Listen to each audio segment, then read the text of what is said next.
قدرمندو لیدونکو اوریدونکو ګرانو هیوادوالو سلامونه او احترامات مې ومنئ. نن د 23 د مارچ کال 2016 چې د دوشنبې ورځ سره سمون خوري ستاسو خدمت کې حاضر یم. د نن ورځې موضوعات زما سیمه ییز د افغانستان او پاکستان د جګړې او د بیا جګړې د ګرمېدلو مسله ده. همدارنګې د ایران او د امریکا شخړه او د ډونالد ټرمپ او د اروپا ترمنځ فاصلې او نوې تازه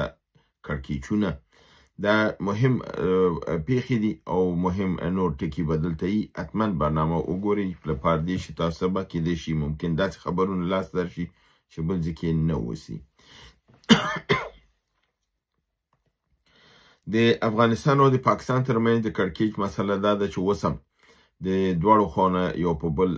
دغه روان دی، خو افغانستان هماغه اوربند چې د اختر کړی و 3 ورځې خپل په واده او په تعهد ودرېده، خو پاکستان په دې 3 ورځو کې هم خپل په واده او تعهد ونه درېده او افغانستان یې د اورلاندې نیولی و. د پاکستان وزیر دفاع ویلي دي چې موږ اوربند کړی و، اوربند وخت پوره شوی دی او ممکن موږ په افغانستان باندې بیا بریدونه وکړو. خو دا وزیر دفاع دومره بې خبره دی چې دا 3 ورځې د اختر او اته د روژې داسې ورځ نه وه چې دوی برید نه یې کړی، نو بنان دوی کوم اوربند کړی او د کوم اوربند احترام دوی کړی دی. همدارنګې په دننه خیبر پښتونخوا کې د مجاهدینو عملیات ورځ تر بله تقویه شوي قوت یې اخیستی دی. خیبر پښتونخوا په بلوچستان کې بریدونه ترسره شوي دي. همدارنګې د اختر په ورځو کې مجاهدین د خپل سیمونه ښار خواته او عمومي سړکونو خواته راکوز شوي دي. د سړکونو امنیت یې تر لاس نیولی دی، موټرونه یې چک کړي دي، د خلکو سره خبرې کړي دي او دا یو نوع خپل هغه مظاهره یا تظاهر د قوت کړی دی لپاره دی چې دوی کولی شي سیمو ته راکوز شي، بې له دې نه چې د پاکستان د پوځ یری یا د پاکستان د برید یری او دوی د خلکو په منځ کې ګرځي، خلکو سره خبرې کوي او خلکو سرورو اعتماد د دوی باندې زیاتیږي، ځکه چې پخوا خو دوی ته پاکستان حکومت دا ویلي دا ترهګري ډله ده، نو دوی به یې بدنامول او په دې رقم سره دوی په منځ کې فاصلې دا کېدلې. اوس مجاهدین دا کوي چې راکوزیږي، خلکو سره خبرې کوي، ښار کې دغه حالات ګوري، د په حساب د نرخ و نوا پوښتنه کوي، د خلکو نه د حالاتو پوښتنه کوي، موټرونه چک کوي. دا خود به خود یو انټراکشن یا تماس په منځ د مجاهدینو او د خلکو کې پیدا کوي چې هغه کم ترس او بیم د خلکو د مجاهدینو نه دی هغه له منځه وړي. همدارنګې په نړیوالو موضوعاتو کې راځو د ایران او د امریکې ترمنځ د جنگ هغه حالت ده چې ښکاري دا چې اسرائیل او امریکا لګیا دي دغه جنگ بایلي او ایران لګیا دی قوت اخلي او برلاسي کوي، ځکه چې د ایران هوایي سیستم دفاعي سیستم کاملا له منځه تللی دی. ایران هغه خپل دغه چې د ایران برتري ده او د اسرائیل خپل هوایي سیستم کاملا د لاسه ورکړی دی او خپل د هوایي حریم نه دفاع نشي کولی، یعنی اوس ایران د هغې په هوایي حریم باندې برترۍ ترلاسه کړی دی او دا کوي چې اوس کوم ځای چې ایران غواړي هغه وهي. بل خبره دا ده چې ایران وایي چې تر اوسه پورې دوی خپل د زړو میزایلونو دوی نه استفاده کړې ده او د عربي ممالک او اسرائیلو دای پې وهلي دي. دا دویمه دور د دوی دی چې دوی اوس شروع کړی دی، ځکه فکر کوم دوی د صادق څلوراویاومه دوره د عملیاتو روانه ده او په دې 4 کې 450 عملیات دوی په زړو میزایلونو او په دې باندې کړي دي چې هغې کې دوی وایي چې 200 میزایله او 3600 دغه چې بې پیلوټه جهازونه یا ډرون دا پخواني دوی استعمال کړي دي. اوس چې دوی دویمې مرحلې ته چې اوس د اسرائیلو فضای کاملا له کاره ایستې ده او د هغې کنټرول پې ختم شوی دی، اوس دوی هغه میزایلونه استعمالوي چې ایران وایي چې دوی په دویمه مرحله د خپل د عملیاتو کې په حساب ورننوتي دي او هغه به دوی به خپل د عملیات پیاده کوي، یعنی د اسرائیل مهم ځایونه به وهي، بې له کوم مشکل نه، بې له دې نه چې زیات میزایل استعمال کړي، بیا زیات ډرون استعمال کړي، چون فضا د هغوی اوس آزاده شوې ده، نه امریکا او اسرائیل د هغې دفاع نشي کولی، د هغې دغه دفاعي سیستم چې دی هغه له منځه تللی دی، نو د لپاره دوی په ډاډه توګه اوس په هغې باندې خپل عملیات انجاموي. همدارنګې په اروپا، استرالیا، جاپان، کاناډا، انګلستان، ایټالیا، جرمني، فرانسې د ټولو ویلي چې هغوی د امریکا په دې جنګ کې نه غواړي چې داخل شي، او دا چې ډونالد ټرمپ دوی ته ویلو چې دوی باید راشي او د تنګي هرمز دا تنګی چې دی دا باید را پرانیزي، ځکه چې دوی ویلو چې ما کار تمام کړی دی، صرف د دوی تنګی پرانیزي. دوی دا ورته رد کړی دی او ویلي چې دا د مرګ لوبه چې ده ولې امریکا خپله نه کوي، چې د تنګي هرمز ته د خپل پوځ نه لیږي چې کار یې تمام کړی دی، خو تنګه د هرمز دې ونیسي. نو دا په دې لپاره دا خبره وایي کوي چې دی غواړي زمونږ پوځ هلته ولیږي، هغه ووژني او خپله بیا اخر کې اعلان د کامیابۍ وکړي. نو موږ دغه د امریکا نه منو. بله خبره دا ده چې دلته امکانات موجود چې اروپا د امریکا سره مرسته کړی وای، خو د امریکا دغه وخت کې دغه برید په اروپا باندې چې بیا یې ورته وویل چې که ما سره تنګي هرمز کې مرسته ونه کوي، ممکنه ده چې زه د ګرینلند ځمکه تاسو نه ونیسم، که په زور یا په رضایي په هر رقمي دا درنه ونیسم. دا بیا د دوی منځ کې لویه فاصله پیدا کوي، او دا فاصله باعث د دې کېږي چې دوی د امریکا طرف ته لاړ نشي، او امریکا دغسې چې یوازې ده یوازې پرېږدي، او په دې یوازیتوب کې امریکا لګیا ده لوبه بایلي، او ایران برتري پیدا کړې ده، جګ لاس یې پیدا کړی دی. همدارنګې په دغه نورو خبرونو کې دا دي چې اسرائیل د ایران په دغه باندې حمله کړې ده، د ګیس په زیربناو باندې مرکز باندې چې هغه په ساوت پارس باندې یادېږي، یعنې په جنوبي سیمه د ایران کې دا دغه کېږي، او د سره بحر هغه غاړې ته یعنې مخامخ ایران ته د قطر دغه دی د همدغه کوی، ځکه چې دغه کوی د ګیسو چې کوم یو دی د ځمکې لاندې د اوبو لاندې د بحر سرخ لاندې چې دی دا د قطر او د ایران ترمنځ مشترک دی، یعنې کوی یو دی، خو دې ځینه پکې دغه کړی دی، لاره یې جوړه کړې، سوری یې جوړ کړی دی، ترېنه راوباسي، دوی د ده غاړې نه کړی دی، کوی یو دی، دواړه ترېنه اخلي. دا دې ته نشي ویلی چې دا زما دی، ځکه د خپل په ملک نه خو پکې لاره ایستې ده او هلته دا موجود دی، د خپل د ملک نه پکې لاره ایستې ده، منځ کې دا ریډ سی دی، یعنې بحر سرخ یا سور بحر، نو دا منځ کې دی. نو دوی بیرته ایران حمله کړې ده، د قطر په شمال کې دغه کې د راس اللفان مرکز یې ورته وهلی دی، او د دې رقم ته دواړه که چېرته دوی دغه وکړي، نو ډېر وخت به د ګیس نړۍ ته نه لاسته ورځي، او ګیس به په نړۍ کې ډېر زیات قیمته شي، او ممکنه ده چې ډېر ځایونو کې خلک خپل د پخلی مخلی دا شیان پرېږدي، بالخصوص به همدغه اروپا کې موږ چې اوسېږو داسې حالت به راشي کېدای شي موږ به دا بل نشو ورکولی، ځکه که فرضاً بل 600 پاونډه میاشت ته رسېږي، بیا هغه موږ غوندې دغه کسان توانایي د ورکولو نه لري. په دې اساس باندې دا ستونزه د دې نه جوړېدونکې ده. دا دغه چې دی د ذخیره د ګیسو د قطر او د ایران ترمنځ چې دی مشترکه، دا 50 تریلیونه متر مکعبه سکویر فیټه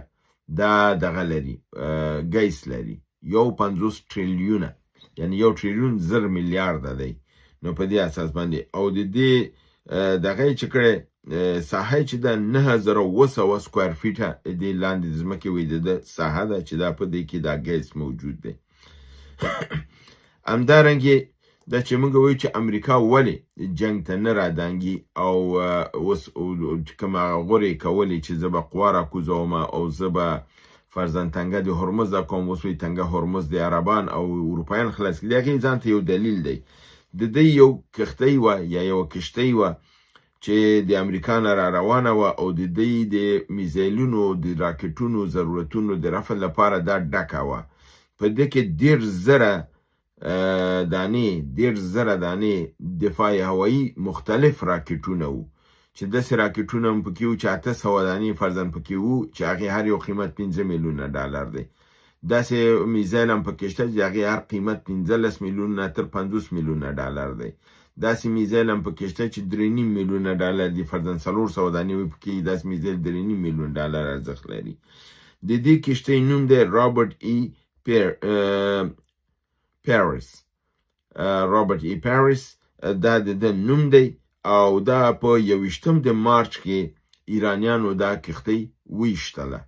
2 میزایلو باندې وار وکړه، هغه 2 میزایله د دې څنګ کې چې دفاعي کومه کښتۍ روانه وه هغې مخه ورته ونیوله دا 2 میزایلو، خو په مجرد چې 2 نور میزایله راغله د هغې مخه کښتۍ ونه شو نیولی، په دې کښتۍ ولګېدل. دا منځ کې 2 نیمه شوه او په ظرف د 14 دقیقو کې دا د اوبو لاندې لاړه او غرقه شوله. په دې اساس سره د پیټرایټ میزایلونه، کروز میزایلونه، دافع هوا نور میزایلونه چې انواع مختلف په دې کښتۍ کې وو دا ټول له منځه لاړل. ویل کېږي چې دې کښتۍ کې دا 10,000 دانې میزایلونه د دې ټولو قیمت مجموعاً 58 میلیارده ډالره وو، او دا دغه اسلحه وه چې دغه دلته چې سیمه کې څومره کښتۍ دي لکه 4 غټې او د هر غټې سره 15 وړې او اضافي نورې په حدود 10. یو پیره که دی نه ډک شوي وی او دی دا مصرف کړی وی، بیا یو پیره بل هم ډکېدلی شو، یعنې تر هغه پورې چې دی دا مصرف کو بله کښتۍ په لاره کې وه چې هغه 3 هفتې بعد را رسېږي، یعنې دا د 3 هفتو لپاره دی مصرف و. 3 هفتې بعد بله کښتۍ را رسېدله. دا کښتۍ چې اوس غرقه شوله او بله کښتۍ 3 هفتې لرې پرته ده، نو دلته اوس اسرائیل او امریکا سره د دفاع لپاره میزایل نشته. د ده لپاره لیټولات نه کار اخلي او دا موضوع لږه شاته غورځولې ده چې مبادا دلته ایران په دې دانې شي، خو ایران په دې پوه ده، کښتۍ ورته وهلې ده او د دې 126 تنه کارکوونکي چې هغه ته د هلیکوپترو په ذریعه باندې نجات ورکړل شوی دی. خپله کښتۍ کاملا د اوبو لاندې شوې ده او غرقه شوې ده. همدارنګې 2 ورځې مخکې ایرانیانو د فتح نمبر 2 یا دویم فتح چې د 14 تر 15 موخ سرعت لري، یعنی د سرعت د ضد اواز سوپرسونیک میزایلونه ورکړي وو چې دا د دې په مقابل کې د اسرائیل 10 دفاعي هوایي انټیسیپیټ دغه د انټرسپټرونه راغلي وو 10 ځانې، او غوښته دا ده چې خو هغې کار نه دی کړی، دا په کمانډ سنټر یعنې مرکز قومندې باندې لګېدلی دی. د فول دغې کور او دغه د منځه وړی دی دفاعي کمپاوند نه، یعنی فل کور چې هغې درلوده چې دا کمپاوند به نه لګي دفاعي، هغه دفع کړی دی. او دلته 7 نظامي جنرالان د اسرائیل وژل شوي دي او تعداد زیات نور عادي واړه منصبان هم دلته موجود او هغه هم له منځه تللي دي. او په دې رقم سره ایران خپل هغه سوپرمسي د فضایي په دې باندې کړی دی چې اوس د دې دافع هوا سیستم کار نه کوي او د ایران په مقابل کې فلج ښکاري. همدارنګې بل خبر دا دی چې ایران په دیګو ګاراسي کې چې کوم بریج شوی و او هغه ما په خپل هم تاسو سره راپورټ کړی و او په نړیوالو خبرونو کې مې ویلو چې هغه د ایران ویل کېده چې بوشهر 4 میزایل تللی دی او دیګو ګاراسي 4000 کیلومتره لرې چې دا وهلې ده. اما نن ایران اعلان وکړ چې ما دیګو ګاراسي نه ده وهلې او دا فالس فلاګ دی، یعنی د دروغو دغه د حمله ده د بل چا د خوانه ده، صرف د لپاره چې دیګو ګاراسي جزیره چې ده د انګلیسانو ده او قوا پکې د امریکایانو ده، د لپاره چې انګلیسان مشتعل کی چې د خپل هغې جزیرې نه دفاع وکړي. دا کار دوی کړی دی، د امریکا په دغې باندې کې خپل امریکایانو حمله کړې ده او دا مګرم ایران دا رد که او په دې اساس باندې فکر نه کوم چې انګریزان مشتعل شي، ځکه چې په قبرس کې د انګلستان په مرکز باندې چې امریکایانو برید وکړ بیا ایران هغه رد کړ،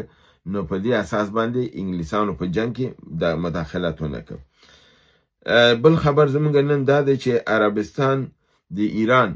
نظامی اتشه یعنی نظامی ډیپلومات چې دی سره د معاون او نور ډیپلوماتانو د خپل خاورې نه ایستې دي او هغه په دې دغه ایستې دي چې چون دا نظامی اتشه دی په دې نه دی توانېدلی چې خپل مملکت ته قناعت ورکړي چې پر عربستان سعودي باندې برید ونه شي او چون دا بریدونه شوي دي دوی اتشې نظامی خپل د خاورې نه ایستې دي او ملک بدر کړي دي او دی ویلي چې دوی د ایران په دې حملو چې په عربستان سعودي باندې کوي په دې باندې دوی اعتراض لري او دا دوی وی چې د نړیوالو قوانینو خلاف دی اما هیڅکله دوی دا نه وی چې دوی دا پردي قوا چې خپل په خاوره ساتلې دا هم د اسلامي قوانینو خلاف دی او هم د نړیوالو قوانینو خلاف دی نو ته هغه مه پرېږده چې تا باندې څوک برید ونه کړي چې ستا د خاورې نه بل چاته برید کیږي نو خلک خو به ستا په مقابل کې ودرېږي عربان یو طرفه قضاوت کوي په دې کې دی ملامت دی او تاریخ هم دی ملامتي ځکه دوی غلامان دي او غلام چې دی هغه ازادي نه لري نو د لپاره بل څوک اوسېدی د ازادي ورته اخلي نو د خپل هغه ازادۍ لپاره هم حداقل خوشحالي نه کوي دا زمونږ د نن ورځې برنامه چې تاسو حضور ته وړاندې کړه هیله د برنامه ګورې خوا کې دوستانو سره شریکه کوي تر بل برنامې چې بیا ستاسو حضور ته حاضرېږم تاسو په لوی پروردګار د عالمینو سپارم وما علینا الا البلاغ